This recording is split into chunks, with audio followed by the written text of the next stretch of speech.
남자, 여자 몰라요. 여자도 남자 몰라요. 사소한 거 하나부터 너무나 다른 남녀. 운전편. 먼저 남자의 운전 방법이에요. 남자가 데이트 장소로 가기 위해 지하 주차장으로 향해요. 이런 제길, 차를 어디에 세웠는지 기억나지 않아요. 남자는 리모컨 키를 하늘 높이 치켜들고 버튼을 눌러요. 저 멀리서 뿅 하는 소리가 들려오지만 확실한 위치를 파악하기가 힘들어 리모컨 버튼을 마구 연타하며 소리를 쫓아요. 뿅뿅뿅뿅뿅뿅뿅. 점점 소리가 가까워지더니 아싸, 드디어 남자의 MR을 발견했어요. 차에 오르려는데 이런 씨, 운전석과 옆차의 사이가 너무 좁아요.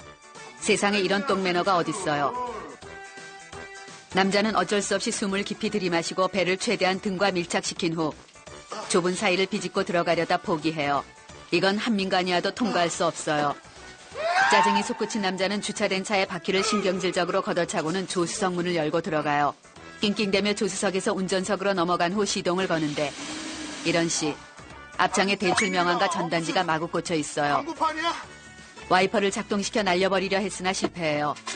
창문을 내리고 손을 뻗어보지만 닿지 않아요. 제기랄.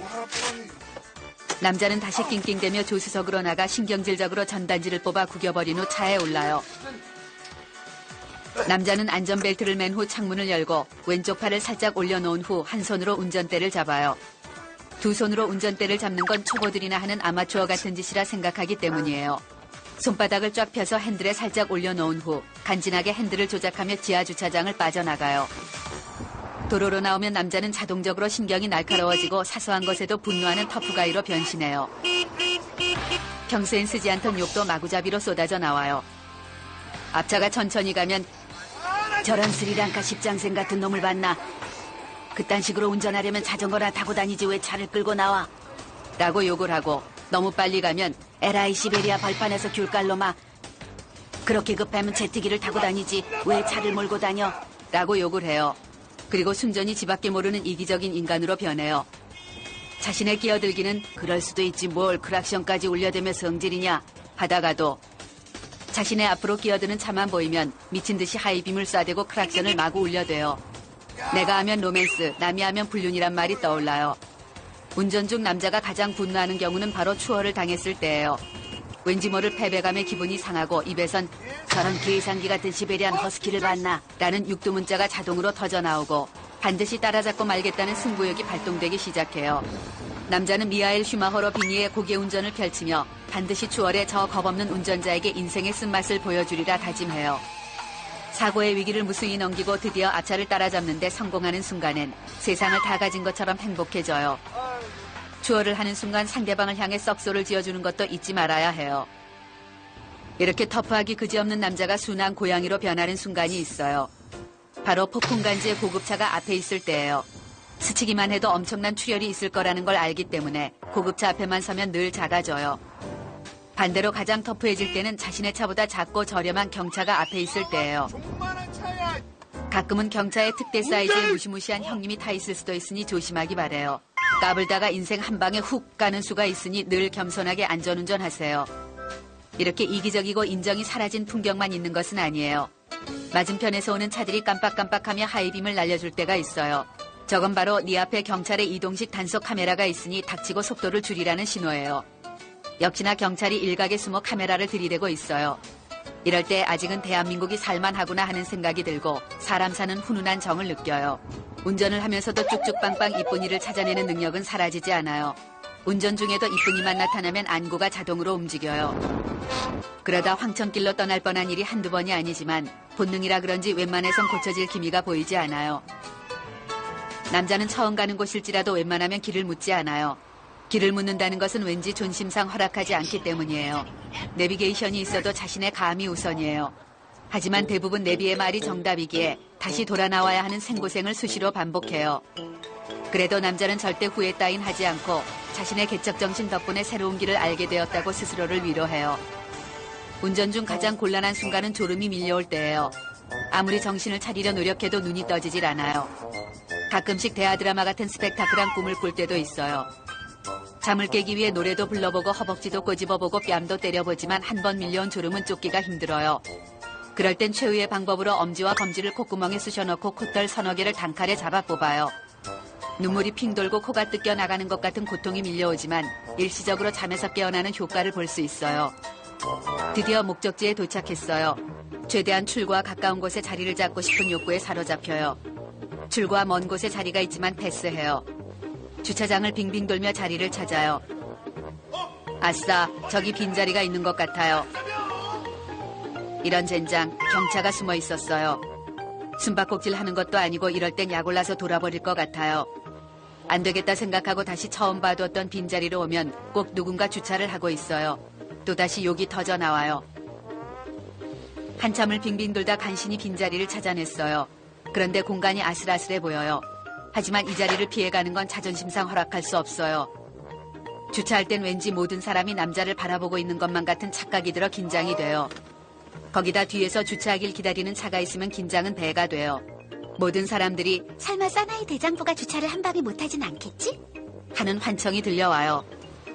심호흡을 하고 정확히 계산을 한 후 후진으로 주차를 시작해요. 아, 계산이 빗나갔어요. 모양 빠지게 앞뒤로 왔다 갔다를 3회나 한 후 간신히 주차에 성공했어요. 주변 사람들이 자신을 비웃고 있겠지 하는 생각에 차에서 내릴 용기가 나지 않아요. 남자는 시선을 피해 괜히 차 안에 여기저기를 살펴보다 아무도 없는 것을 확인하곤 차에서 내려 주차장을 빠져나가요. 여자의 운전 방법이에요. 장롱면허 3년 차에 여자는 오늘부터 운전자라는 쿨하고 멋진 여성이 되고 싶어 처음으로 혼자 운전해서 마트 가기에 도전해요. 저 멀리 자동차가 보이면 차키의 뾱뾱이를 누른 뒤 헤드라이트를 깜빡이며 반가반가를 외쳐주는 나의 붕붕이를 향해 미소를 지어줘요. 차문을 열고 자동차에 올라타요. 영화 속 여주인공들처럼 백밀러를 보며 빨간색 립스틱을 바르고 마스카라의 상태도 확인해요. 립스틱은 집에서 바를 수 있었지만 일부러 차에서 하려고 아껴둔 것이에요. 이게 바로 여자가 운전면허를 따려고 했던 이유였기 때문이에요.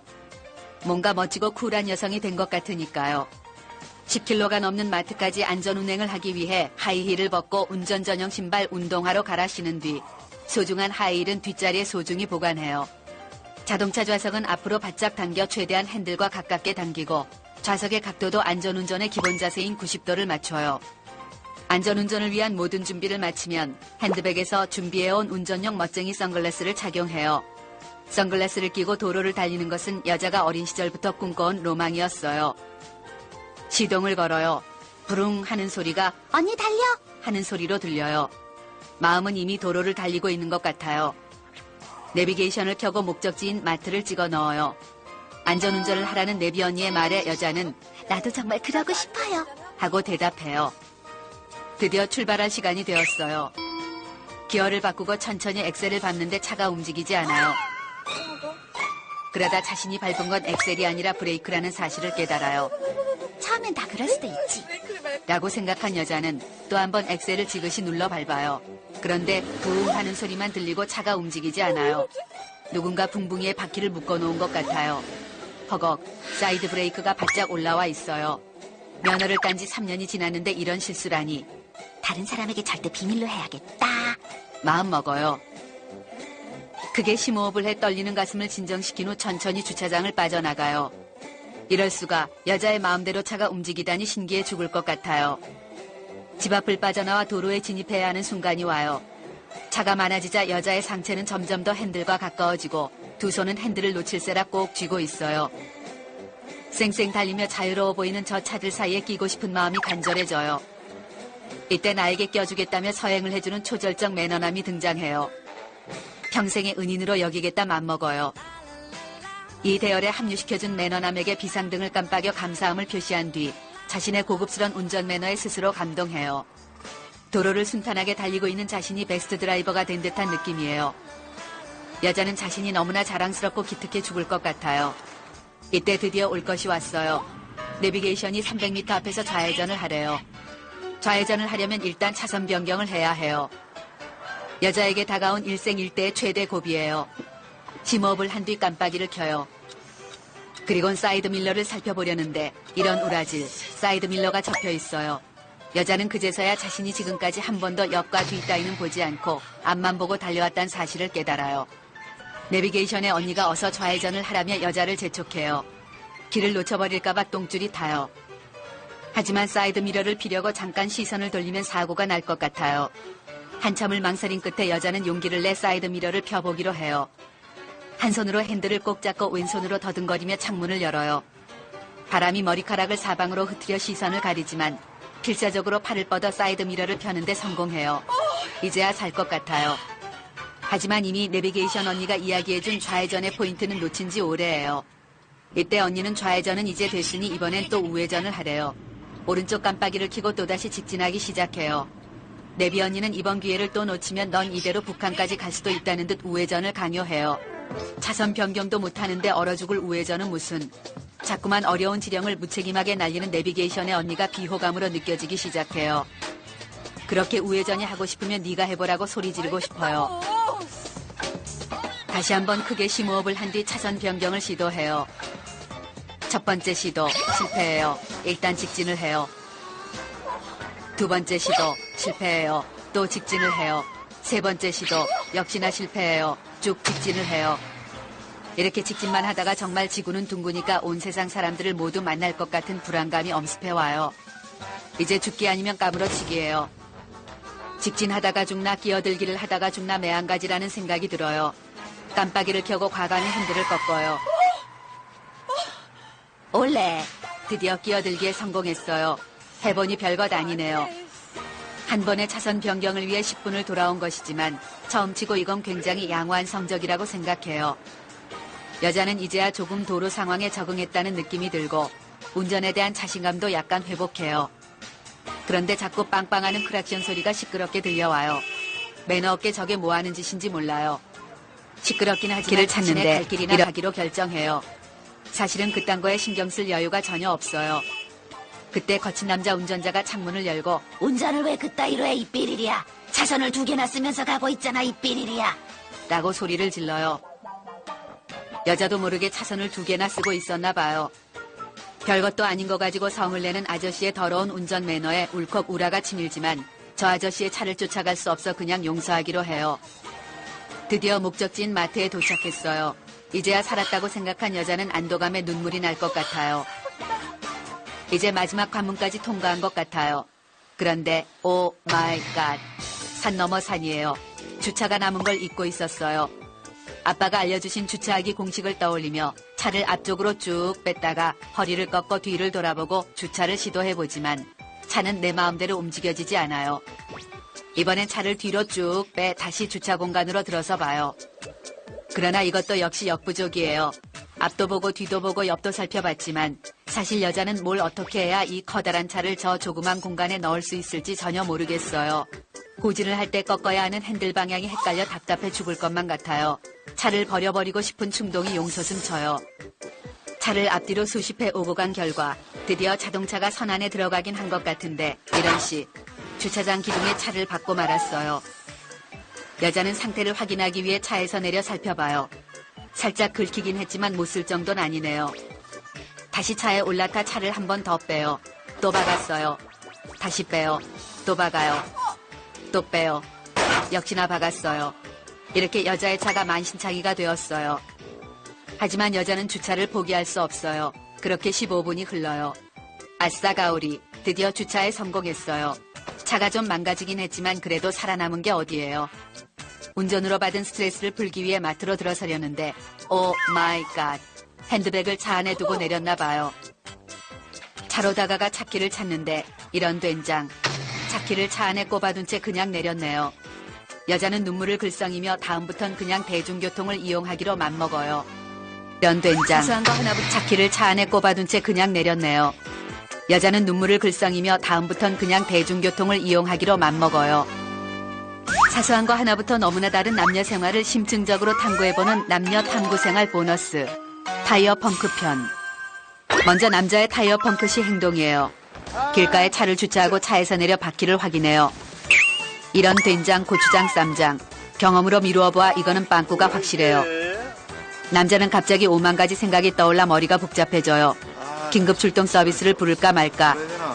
몇 번밖에 사용할 수 없는 긴급 출동 서비스를 썼다가 나중에 정말 필요한 순간에 써먹지 못하는 건 아닐까. 장고 끝에 남자는 자신의 쥐뿔만한 자존심을 지키기로 결심하고 직접 타이어를 갈아 끼우기로 결심해요. 트렁크를 열고 커버를 연 후 스페어 타이어를 꺼내요. 맥가이버로 빙의해 타이어 교체 작업을 실시해요. 오랜만에 해보는 거라 무지하게 힘이 들어요. 너트는 우라지게 뻑뻑하고 타이어는 어찌나 무거운지 힘들어 돌아가시겠어요. 거기다 낑낑대며 제키를 연락에 돌리다 손까지는 상처를 입어요. 검댕이 7번벅이 되고 육수가 줄줄 흘러요. 한참을 낑낑대는데 펑크난 차 한 대가 남자의 차 뒤에 정차해요. 정차한 차에 남자가 긴급 출동 서비스를 호출해요. 남자는 사나이가 빵꾸 따위로 긴급 출동을 호출하다니 에라이 쪼다야 하듯 썩소를 날려줘요. 스스로 타이어를 간다는 뿌듯함에 힘든 줄도 모르겠어요. 그런데 잠시 후 타이어 교체 작업의 반도 끝나지 않았는데 뒷차가 신청한 긴급 출동 서비스가 도착했어요. 총처럼 생긴 기계로 단번에 너트를 풀어내고 신기에 가까운 속도로 타이어를 갈아 끼워요. 순식간에 작업은 끝나고 뒷차의 남자가 떠나가요. 그때 남자는 떠나가는 남자가 자신을 향해 썩소를 던지는 것을 목격해요. 간다. 도대체 난 지금까지 무엇을 하고 있었던 건가 하는 생각에 급 우울해져요. 그래도 난 스스로 문제를 해결하기 위해 최선을 다했으니 후회는 없다는 자기 위로를 해보지만 완전 김샜어요. 다음부턴 사서 고생하지 말고 긴급 출동 서비스를 불러야겠다 맘먹어요. 다음은 여자의 타이어 펑크 시 행동이에요. 잘 굴러가던 여자의 자동차가 푹 하는 소리와 함께 털썩거리며 상하 운동을 시작해요. 여자는 공포감에 휩싸여 차를 세워 살펴요. 이런 우라질레이션. 타이어에 빵꾸가 났어요. 여기서 정비소도 멀고 타이어 가게도 멀리 있는데 완전 엿됐어요. 여자는 빵꾸가 난 타이어를 해결하기 위해 뭔가를 해볼까 하다가 10초도 되지 않아 자신은 아무것도 할 수 없다는 걸 깨달아요. 친오빠에게 SOS를 쳐요. 오빠가 타이어 가는 건 여자의 화장법보다 100배는 단순한 일이라며 한번 갈아보래요. 내 차에 타이어 없단 말이야. 여자는 새 타이어가 없다며 가는 건 내가 갈 테니 오빠에게 타이어를 하나 사다 달라고 부탁해요. 오빠가 답답하다는 듯 차에는 모두 예비 타이어가 있으니 트렁크 열어 확인해 보래요. 트렁크를 열어봐요. 트렁크에는 여자의 구두, 우산, 그리고 엄마에게 혼날까봐 집에 가지고 들어가지 못한 쇼핑백들만 자리 잡고 있어요. 여동생이 타이어가 없어 도로에서 늙어 죽게 생겼는데 이렇게 무심하다니. 오빠와의 30년 우애가 모두 물거품이었음을 깨달아요. 이건 부르면 30분 내 와준다는 자동차 보험 광고가 사실인지 확인할 기회예요. 보험회사에 전화를 걸어 타이어가 빵꾸나 도로 위에 고립되어 있으니 타이어 하나만 사다가 갈아달라고 부탁해요. 잠시 후 서비스 아저씨가 와요. 여자는 아저씨가 새 타이어를 가져오길 기대했는데 아저씨의 손이 텅텅 비어 있어요. 뭐지? 지금 내가 여자 운전자라고 무시하는 거야? 빈손에 서비스 아저씨를 본 여자는 뚜껑이 열리기 시작해요. 나에게 인사하는 아저씨에게 타이어는 어디 갔냐고 따져 물어요. 이때 아저씨가 트렁크로 다가가 없었던 타이어를 뿅 하고 나타내는 마술을 보여줘요. 데이빗 카퍼필드의 기차를 옮기는 마술보다 더 어메이징하고 스펙터클한 마술이에요. 서비스 아저씨가 자동차 속에 숨겨져 있던 비밀의 방 존재를 나에게 알려줘요. 옵션도 없이 공짜로 타이어도 주다니. 자동차 회사에게 고마움을 느끼다가 줄 거면 그냥 주지 왜 꽁꽁 숨겨서 줬는지 이해가 되지 않아요. 아저씨가 타이어를 꺼내 들고 뻥하고 뚫려 축 처져버린 타이어를 갈아 끼워줘요. 위기의 순간 여자를 구한 서비스 아저씨가 진정한 영웅처럼 보여요. 보험회사에서 쓰레기를 수거해주는 서비스는 해주지 않나 봐요.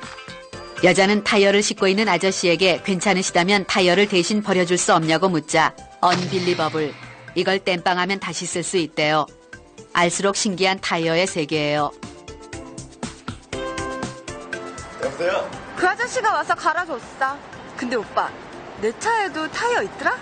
대빨 신기해. 원래 타이어 있어. 알았어, 잘 됐네.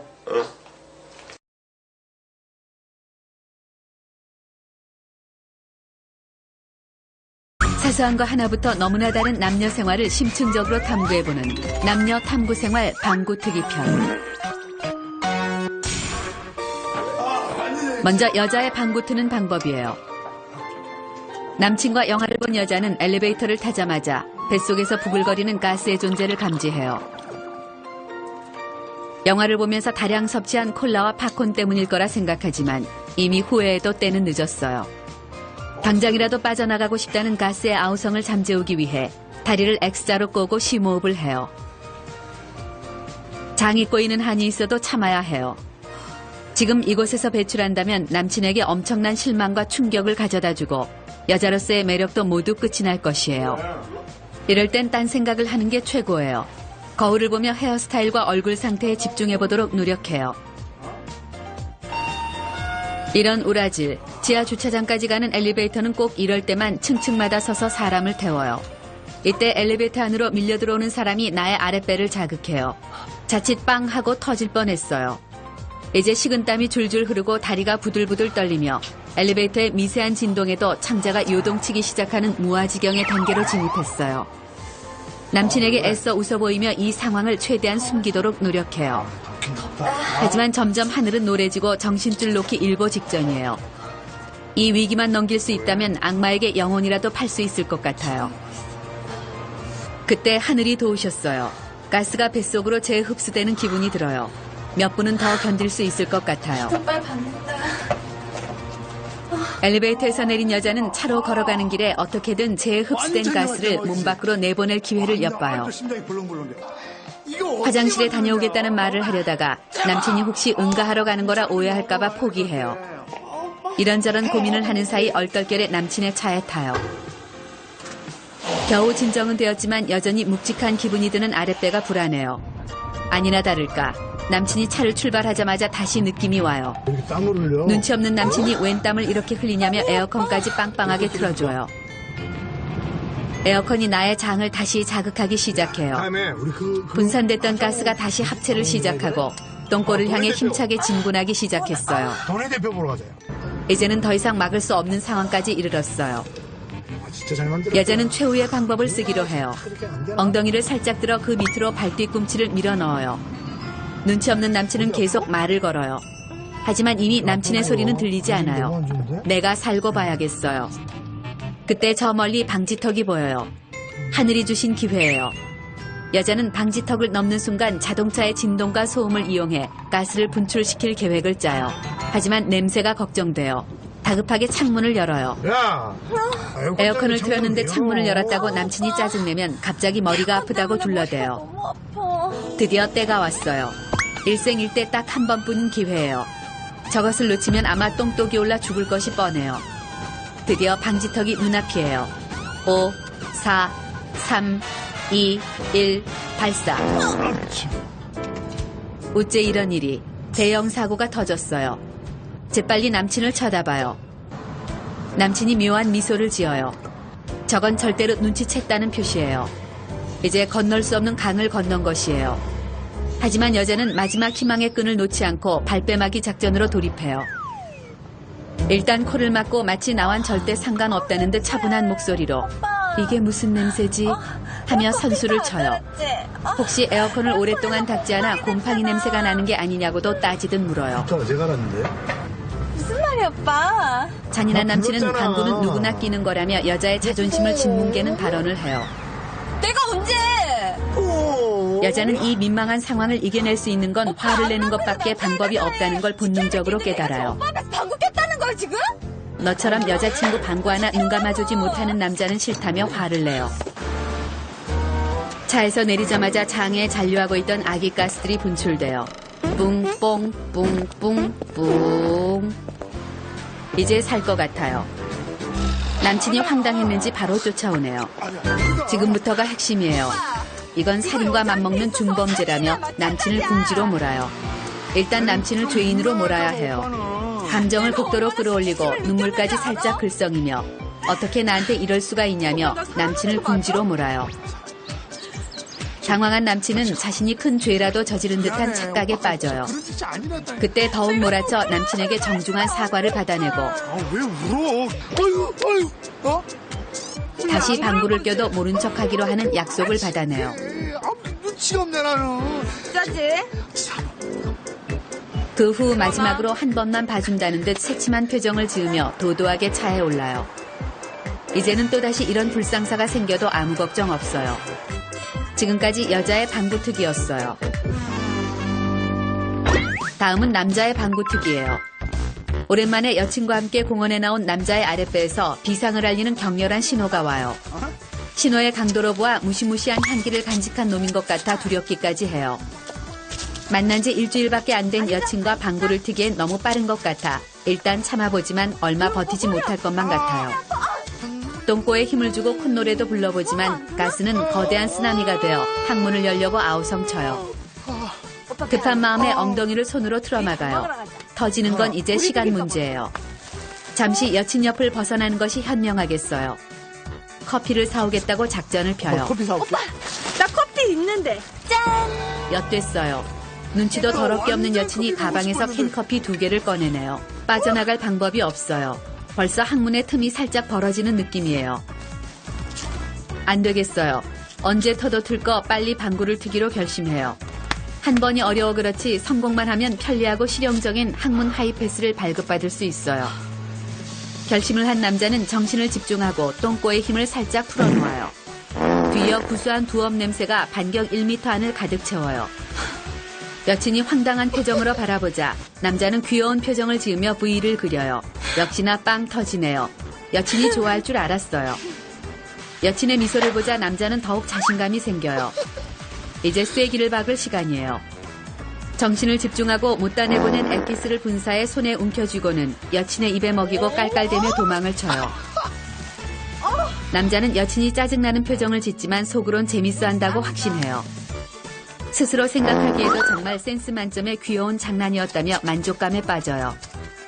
차라리 개그맨을 할까 하는 생각에도 잠시 빠져봐요.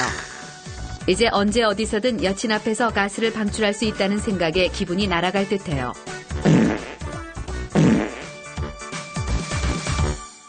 그날 밤 남자는 여친에게 이별 통보를 받아요. 여전히 사태 파악을 하지 못하는 남자는 단문자를 보내요. 진상, 밉상, 화상. 오빠, 아빠, 삼촌. 여자들은 그런 유치하고 더러운 장난 정말 싫어하다 못해 저주해요. 여친 앞에서 쿨하게 방구 끼는 건 센스 있는 장난이 아니라 헤어지는 지름길이란 거 명심하세요. 저 너무나 다른 남녀 생활을 심층적으로 탐구해보는 남녀 탐구 생활 보너스.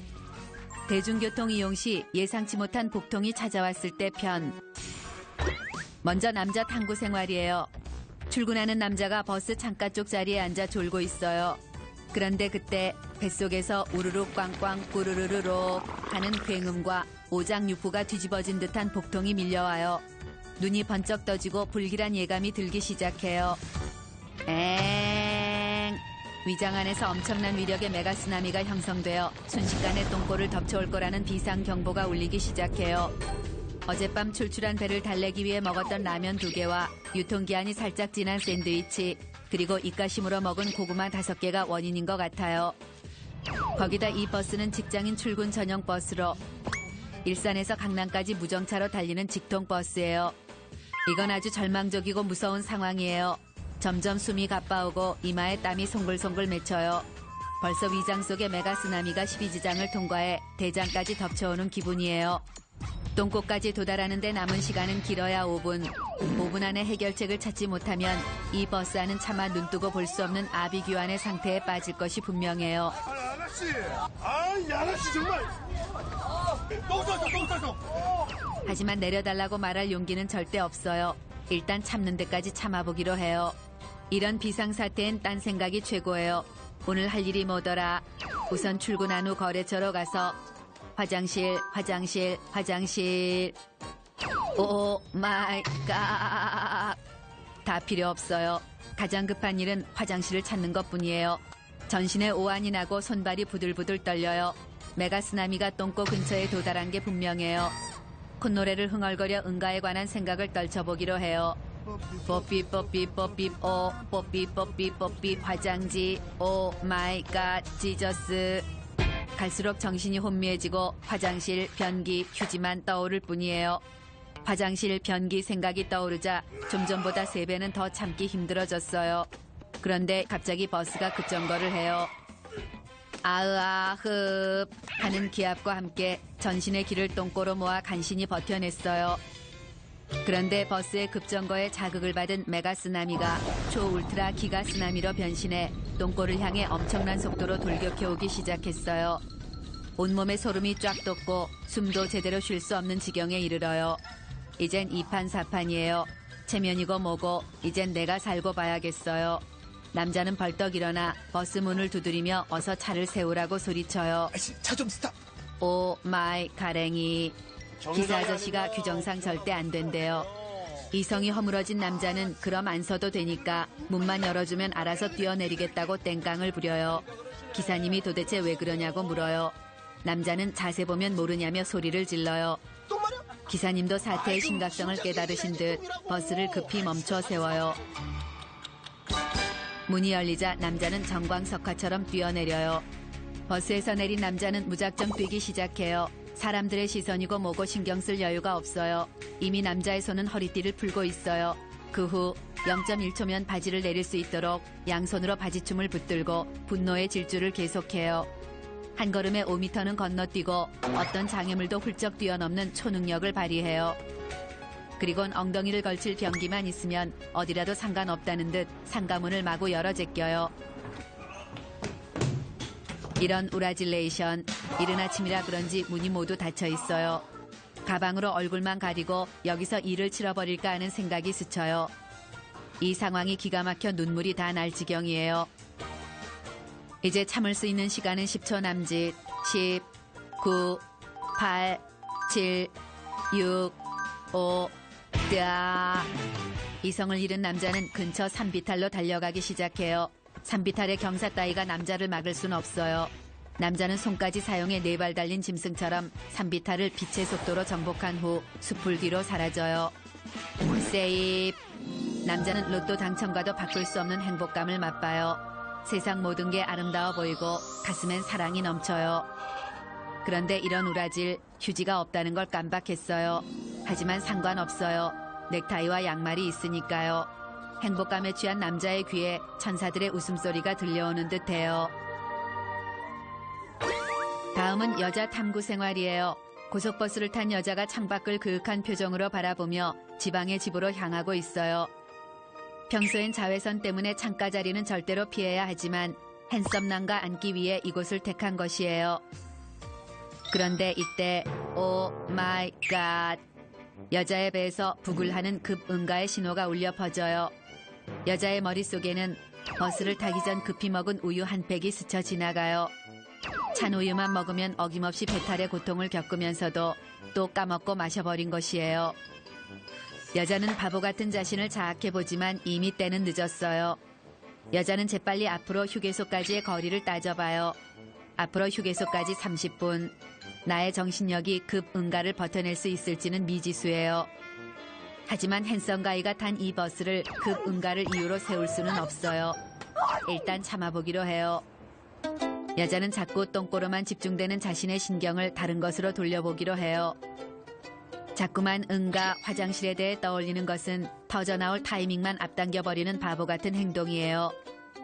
일단 창밖 풍경에 집중해봐요. 창밖에는 나무도 보이고 도로도 보이고 건물도 보여요. 저 건물 안에는 화장실도 보이는 것 같아요. 화장실에 마음껏 갈 수 있는 저 건물 사람들은 얼마나 행복할까 부러워져요. 안 되겠어요. 다른 돌파구가 필요해요. 음악을 들어보는데 마려워요. 전화도 해봐요. 마려워요.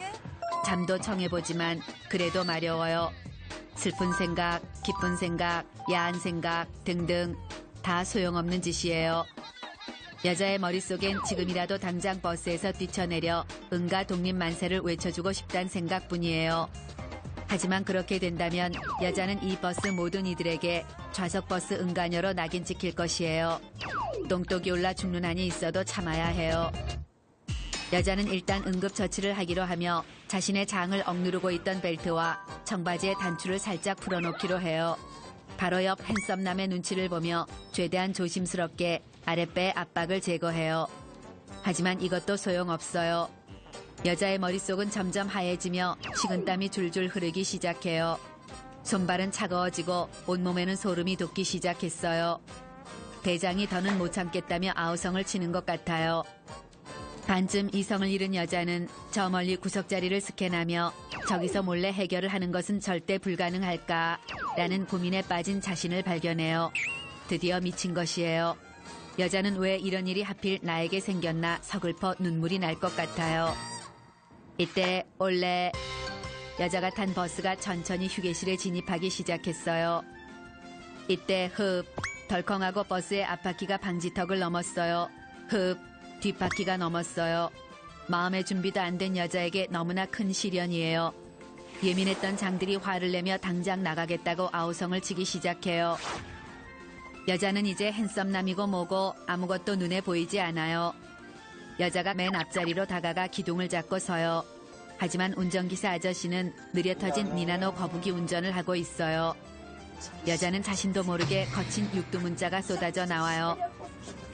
여자는 당장 아저씨를 끌어내고 직접 운전대를 잡고 화장실을 향해 돌진하고 싶은 마음뿐이에요. 드디어 버스 문이 개방되었어요. 여자는 화장실로 향해 돌진하기 시작해요. 여자는 뒤뚱뒤뚱 걸으며 최대한 괄약근의 긴장을 놓치지 않도록 힘써요. 하나 둘 하나 둘 하나 둘 흑 오 마이 가랭이 한계예요. 더 이상 앞으로 나갈 수도 뒤로 갈 수도 없어요. 얼음이 된 여자가 필사적으로 똥꼬를 쪼여요. 그때 차 한 대가 빵빵대며 여자에게 비켜서래요. 움직일 수만 있다면 나도 그러고 싶다고 소리치고 싶지만 이미 그럴 기운조차 남아있지 않아요. 마지막 힘을 짜낸 여자가 조심스럽게 다시 발걸음을 옮기기 시작해요. 조금만 더, 조금만 더, 조금만 더 가면 자유의 화장실이야. 자신의 괄약근을 달래며 파이팅을 외쳐줘요. 여자가 드디어 화장실에 입성했어요. 다급히 빈칸을 찾아보는데 이런 우라질레이션 꽉 찼어요.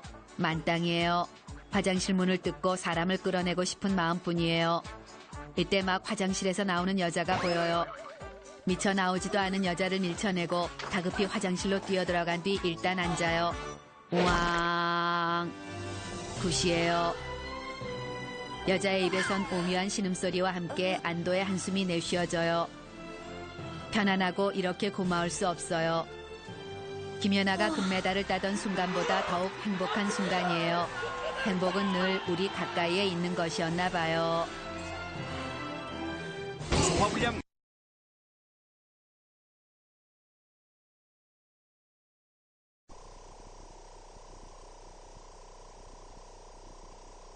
여자도 남자 몰라요. 사소한 거 하나부터 너무나 다른 남녀. 소개해달라고 할 때 편.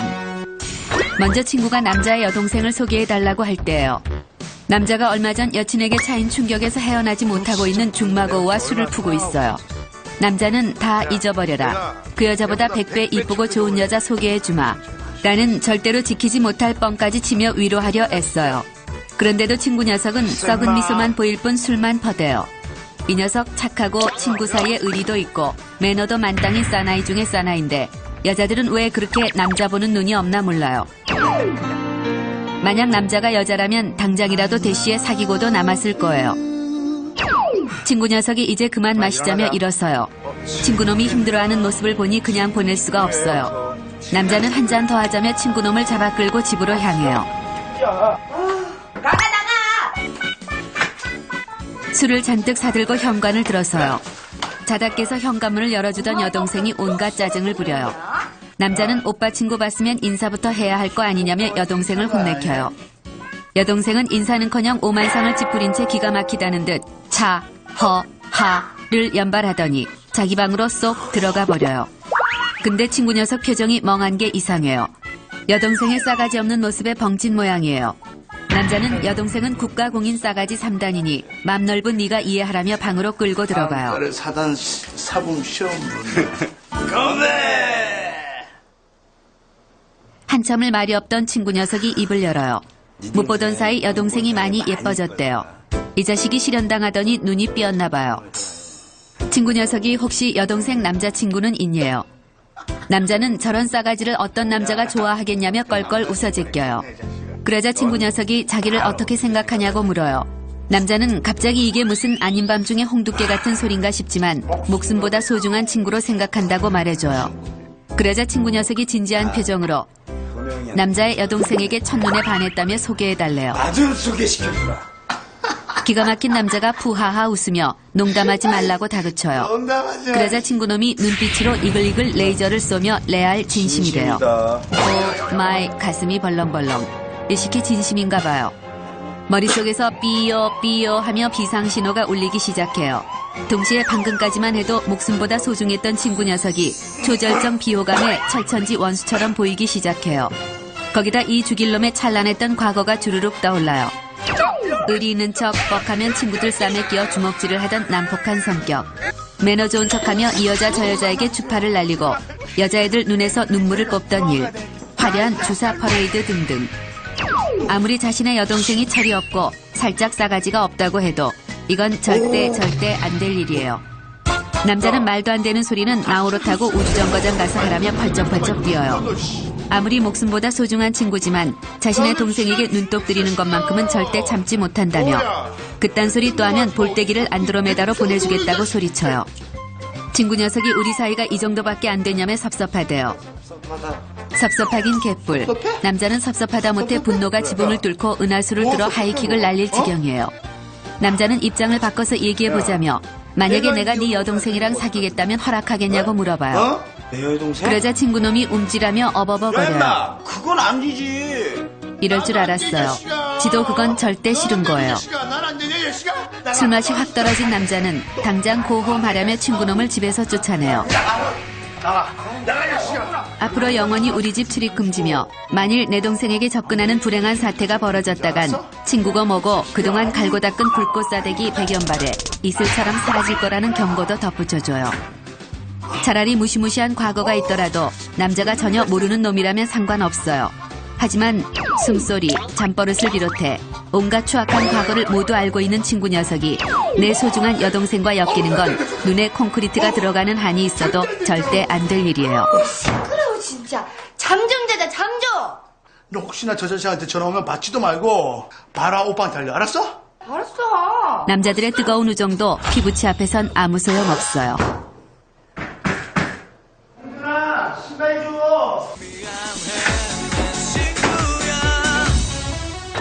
다음은 친구가 여자의 오빠를 소개해달라고 할 때예요. 오늘은 여자의 베스트 프렌드가 놀러 오기로 한 날이에요. 그런데 오 마이 갓. 눈치 없는 오빠가 휴가를 냈다며 빤스바람으로 배를 긁으며 소파에 눌러붙어 있어요. 여자는 저 게으른 돼지 오빠가 집에 있다면 사사건건 여자를 귀찮게 할 것이고 집에 놀러온 사랑스런 나의 친구는 추악하고 불행한 추억을 갖고 돌아가게 될 게 분명해요. 여자는 저 돼지 오빠를 친구가 오기 전에 돼지우리에서 몰아내기로 해요. 친구가 오기로 했으니 집 밖으로 고고싱 해달라고 간곡히 청하자 돼지 오빠는 난 갈 곳이 없으니 니들이 나가 놀래요. 제발. 지금 이뻐? 그러더니 그 친구 예쁘면 같이 놀자는 막말까지 해대요. 안 이뻐 안 이뻐. 여자가 울상을 짓자 돼지 오빠가 악마의 미소를 지으며 빅딜을 제안해요. 2만 원만 주면 너희들을 위해 나가주겠대요. 저 사악한 오빠는 나를 괴롭히기 위해 태어난 것 같아요. 꼭 나가. 빨리 나가라. 이야. 드디어 친구가 도착했어요. 친구가 오빠에게 인사를 하는데도 돼지 오빠는 친구를 쳐다도 보지 않고 인사까지 쿨하게 씹은 뒤 룰루랄라 나가버려요. 그런데 오 마이 갓. 여자의 친구가 너희 오빠 훈남이라며 호들갑을 떨어요. 얘가 더위를 야무지게 먹었나 봐요. 그러자 친구는 평소 자신의 이상형이 저런 푸근한 곰돌이 스타일이었대요. 여자는 저건 곰돌이 스타일이 아니라 돼지 스타일이다. 정신 차리라며 충고해요. 귀엽긴 한데 귀여운데? 친구는 네가 친동생이라 그런다. 오빠가 멋지기만 한데 뭐 그러냐며 지가 언제 봤다고 오빠 편까지 들기 시작해요. 기가 막히고 코가 막힌 여자는 친구를 위해 충언을 하기로 하며 오빠의 단점 3,456가지 중 몇 가지를 추려 이야기해줘요. 돼지 오빠는 한 번 소파에 누우면 뒤집는 것도 귀찮아하고 심부름은 다 나에게 시켜 먹을 정도로 정말 게으르며 하루에 6끼를 먹고도 감참을 먹어야 잠이 들 정도로 식탐이 어마어마하고 방구와 트름을 동시에 쏘아대는 악마의 능력까지 겸비하고 있으며 외출을 하지 않는 이상 절대로 씻지 않아 냄새까지 풀풀 나는 건 물론이고 그 냄새를 즐기기까지 한다. 결정적으로 지는 허구한 날 늦게 들어오면서 나는 조금만 늦어도 방방 뛰며 쌩 난리를 치는 왕꼰대 캡 보수적인 남자라는 것을 이야기해 주어요. 그런데 오 마이 갓. 친구가 돼지 오빠의 충격 실태 보고를 듣더니 그건 흉이 아니며 남자다운 거래요. 얘가 뭘 잘못 먹었나 봐요. 친구가 몸을 베베 꼬며 이상야릇 눈빛 레이저를 여자에게 쏘아대요. 저건 우리 오빠를 소개해달라는 거예요. 이때 여자는 복잡한 마음이 들어요. 친구의 눈빛을 괜히 모른 척한다면 친구는 자기가 마음에 안 들어 소개팅을 안 해준 거라고 오해할 것이고 그럼 우리 우정은 산산조각 날 것이에요. 여자는 일단 오빠에게 말을 해보겠다고 해요. 돼지 오빠 때문에 소중한 우정을 잃고 싶진 않으니까요. 친구가 돌아간 후 여자가 게임에 열중하는 오빠에게 소개팅 한번 해볼래? 하며 슬쩍 흘려봐요. 오빠가 여자에게 예뻐 라고 물어요. 친구는 예쁘고 깜찍하고 인기도 많지만 그냥 착해 라고 대답해요. 그래야 오빠가 관심을 안 가질 테니까요. 그런데 이런 우라질레이션. 오빠가 심심한데 그냥 한번 만나보겠다며 친구의 전화번호를 알려달래요. 저 돼지 오빠가 당장 내일이라도 만날 기세예요. 예상과 다른 오빠의 반응에 급 당황한 여자는 오빠와 친구의 소개팅이 잘 되었을 경우를 상상해봐요. 만약 둘이 꿍짝이 맞아 결국 결혼까지 하게 되면 명품 매니아인 저 된장녀 친구는 우리 오빠 등골을 빼먹을 것이고 지나치게 솔직한 말투는 시어머니인 우리 엄마 가슴에 어마어마한 상처를 안겨줄 것이에요. 그리고 가장 중요한 건 여자가 그 지지배에게 새언니라고 불러야 하는 것이에요. 생일도 내가 더 빠른데 완전 족보 엉켜요. 절대 일어나선 안 되는 무서운 상황이에요. 이 소개팅 안 돼. 여자는 소개팅을 해줬는데 잘 안 될 상황도 상상해봐요. 친구가 우리 오빠를 만나보니 별로라고 차버리면 내가 뻥 차인 것처럼 자존심이 상할 것 같아요. 돼지 오빠긴 하지만 그래도 내 핏줄이니까요. 반대로 오빠가 친구를 별로라고 하면 그 친구 얼굴 보기 무지하게 뻘쭘해질 것이고 우정은 산산조각이 날 것이에요. 어떤 결과가 나오더라도 전혀 도움이 안 되는 소개팅이에요. 여자는 이 소개팅을 절대로 막기로 해요. 여자는 친구에게 전화를 걸어 여보세요? 은지야. 너를 내 마음속 깊이 새언니감으로 낙점했지만 오빠에겐 이미 여친이 있더라고 말해줘요. 이때 오빠가 친구 전화번호를 알려달래요. 여자는 오빠에게 이 친구가 갑작스런 유학길에 오르게 되어 소개팅은 못할 것 같다고 뻥까. 오빠와 친구 만남을 원천 봉쇄해요. 아무리 친구고 오빠고 내가 귀찮고 복잡해지는 건 정말 질색이니까요.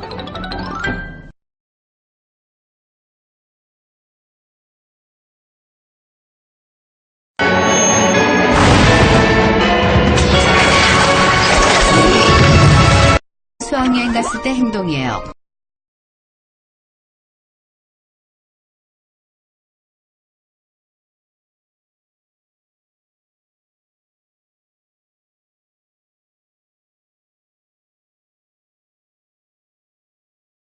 남자, 여자 몰라요. 여자도 남자 몰라요. 사소한 거 하나부터 너무나 다른 남녀. 남녀 탐구 생활 수학여행 편. 먼저 남자의 수학여행 갔을 때 행동이에요. 수학여행 날마저 늦잠을 퍼잔 남자가 허겁지겁 집합 장소로 달려와요. 간신히 늦지 않게 도착한 남자가 친구들을 둘러보는데 헐, 꼬라지하고는 친구놈들 꼴이 가관이에요. 왁스 한 통을 통째로 발라 머리를 닭벼슬처럼 세운 놈. 주제 파악 못하고 빅뱅 패션으로 도배한 놈. 얼씨구 아버지 정장을 훔쳐입고 온 놈도 있어요. 여기가 방송국 오디션장인지 패션쇼장인지 모르겠어요. 자식들 수학여행 간다고 멋 좀 부린 모양인데 어설퍼요. 남자가 진정한 수학여행 패션이 뭔지 보여주기로 결심해요. 남자는 3박 4일 동안 아버지를 조르고 졸라 얻어온 열리는 선글라스를 짠하고 꺼냈어요. 그러자 친구들의 입이 떡하고 벌어지며 부러워 죽어요. 평상시엔 교복에 김치국물을 엎어도 대충 입고 다녔는데 왜 수학여행만 간다 하면 멋이 부리고 싶어지는지 모르겠어요. 열리는 선글라스를 착용한 남자가 버스에 올라요. 그런데 어디에 앉아야 할지 고민돼요. 왜냐하면 남학교엔 버스 자리도 암묵적인 서열이 존재하기 때문이에요. 맨 앞줄은 공부 잘하고 선생님과 친한 범생이 전용석. 맨 뒷줄은 반에서 방귀 깨나 끼는 소위 잘나가는 친구들의 전용석이에요. 즉 앞자리에서 뒷자리로 갈수록 잘나가는 학생인 것이에요. 하지만 남자는 공부를 썩 잘하는 것도 아니고 그렇다고 잘나가는 것도 아닌 어중된 상태예요. 남자는 앞자리에 앉자니 존심이 상하고 뒷자리에 앉자니 잘나가는 애들의 심기를 거스를 것 같아 고민이 돼요. 한참을 고민하던 남자는 솔로몬의 지혜를 발휘해 버스를 2등분해 1cm의 오차도 없는 정중앙에 앉기로 해요. 드디어 수학여행지에 도착했어요. 이상하게 수학여행만 오면 나도 모르게 건들거리게 돼요. 다른 지역이라 나를 아는 사람도 없거니와 수학여행 온 다른 학교 애들에게 꿀리고 싶지도 않기 때문이에요. 남자는 배 내밀고 팔자 걷기 스킬과 앞니 사이로 침찍 뺏기 스킬 등 평소엔 꿈도 못 꿨던 건들건들 스킬을 선보여요. 그때 다른 학교 교복을 입은 이쁜이가 눈에 들어와요. 남자와 친구들은 이쁜이를 뒤따라가며 원숭이처럼 우우와와 하는 괴성을 질러대요. 그런데 그때 어디선가 우리 학교 애한테 뭐하는 짓이냐는 호통소리가 들려와요. 어이가 없는 남자가 이건 또 어디서 굴러먹던 애송인가 싶어 돌아보는데 오 마이 갓, 쥐청살도 엿가락처럼 씹어 삼킬 것 같은 악마 포스의 떡대가 시베리아 야생 호랑이의 눈빛으로 노려보고 있어요. 너무 무서워 쉬야를 찔끔 지릴 뻔했어요. 하지만 여기서 쫄았다간 학교 만신시키는 거예요. 학교의 명예를 짊어진 남자는 눈에 힘을 주고 기가 막히다는 듯 하, 나, 참 하며 큰 소리로 모교의 용사들에게 SOS를 쳐요. 아싸 가오리, 자랑스런 모교의 용사들이 이 광경을 목격하고 우르르 몰려와요. 그러자 상대 학교 애들도 우르르 몰려와요. 오 마이 갓, 사소한 눈싸움이 학교의 명예가 걸린 학교 대 학교 눈싸움 단체 매치로 발전해버렸어요. 이러다 싸움이라도 나면 뒷감당을 어찌해야 하나 싶어 걱정돼 죽을 지경이에요. 제발 쟤들이 그냥 순순히 물러나줬으면 좋겠어요. 그런데 그때 학생주임 선생님이 몽둥이를 들고 뛰어와요. 원래 학생주임 선생님이 이렇게 반가운 건 처음이에요. 비빌 언덕이 생긴 남자들은 너도나도 학교장으로 빙의해 허공에 발차기를 날려대며 말리지 마라, 아오, 니들 운 좋은 줄 알아라, 선생님이 니들을 살렸다 등등 입으로만 나불나불대며 허세를 부려대요. 남자들의 단체 싸움은 늘 이런 식으로 흐지부지 끝나는 게 대부분이에요. 하지만 후배들에겐 수학여행지를 평정하고 왔다고 살짝 뻥까기로 해요. 빗방은 아마도 부풀려지고 부풀려지다 수학여행 대첩이란 무시무시한 전설로 남아 길이길이 전해질 거예요. 드디어 대망의 수학여행 첫날 밤이 되었어요. 선생님이 안 자고 떠들면 자기 싫은 걸로 간주하고 밤새 군대 체험을 시켜주겠다며 엄포를 놓고 나가요.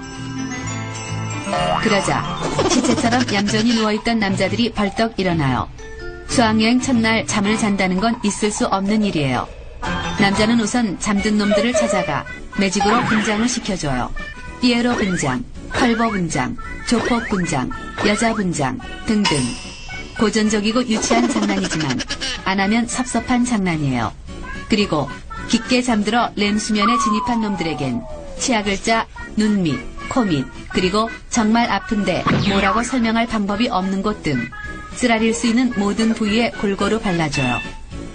이래서 수학여행에서 먼저 자면 엿된다는 옛 선인들의 말이 있나봐요. 장난질이 끝나면 본격적인 밤샘 페스티벌이 시작돼요. 자체 사이키 조명을 위해 손목 스냅으로 형광등을 켰다 껐다를 반복하며 광란의 댄스 파티도 벌이고 수학여행의 꽃 베개 싸움도 해요. 그런데 그때 미확인 생명체가 남자 방에 들어와요. 남자들은 방에 침입한 미확인 생명체에게 이불을 씌운 뒤 무자비하게 두들겨 패요. 급기야 양다리를 잡고 달다리를 걸어 홍콩으로 보내버려요. 남자가 승전 기념사진을 찍기 위해 불을 켰는데 오 마이 갓, 학생주임 선생님이 기절해 있어요. 이런 젠장 완전 망했어요. 숙소 앞에 집합한 남자들이 오리걸음을 하고 있어요. 입에선 단내가 나고 힘들어 죽겠는데도 불구하고 웃음이 멈추질 않아요. 도대체 수학여행이 뭐길래 뭘 하든 재미있는지 모르겠어요. 수학여행의 둘째 날이 되었어요. 어제 날밤을 까서 그런지 좀비가 된 남자들은 버스에서 자고 구경하면서도 자고 줄 서다가도 자는 등 틈만 나면 자요. 드디어 대망의 캠프파이어가 시작됐어요. 정말 피곤했는데 희한하게 밤이 되자 눈이 말똥말똥해져요. 급기야 불을 보고 다들 미쳤는지 송대관 아저씨의 네 박자에 맞춰 팝핀, 웨이브, 헤드스핀을 쳐대기까지 해요.